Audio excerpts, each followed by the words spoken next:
Excuse me, আপনি কি মনে করছেন আমি বোকা? আপনি কি মনে করেছেন আমি আপনাকে দেখি না? আপনি আমাকে ভার্সিটির প্রথম দিন থেকেই ফলো করতেছেন, আমার দিকে তাকিয়ে থাকেন, আমার পিছে পিছে আসেন। আমি ক্লাসরুমে গেলে ওখানে তাকিয়ে থাকেন, লাইব্রেরিতে গেলে ওখানে পিছে পিছে যান, তাকিয়ে থাকেন। এসব কি? বিষয়টা আসলে এমন না। ও, বিষয়টা এমন না তো বিষয়টা কেমন? এখন আমি আপনার সামনে দাঁড়িয়ে আছি, এখন তাকান। তুমি আমাকে ভুল বুঝতেছেন। আমি মোটেও আপনাকে ভুল বুঝতেছি না। আজকে থেকে না, আপনি সেই কলেজ লাইফ থেকে আমার পিছে পিছে আসেন। আমি কলেজে যাওয়ার সময় আপনি তাকিয়ে থাকতেন, আসার সময় তাকিয়ে থাকেন, আমি কিছু খেয়াল করিনি। কিন্তু আমি চাই যে আমার দিকে সব সময় তাকিয়ে থাকেন, সারা জীবন তাকিয়ে থাকেন।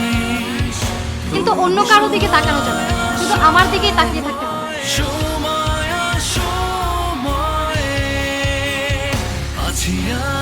পারবেন তো? সারা জীবন আমার দিকে তাকিয়ে থাকবেন।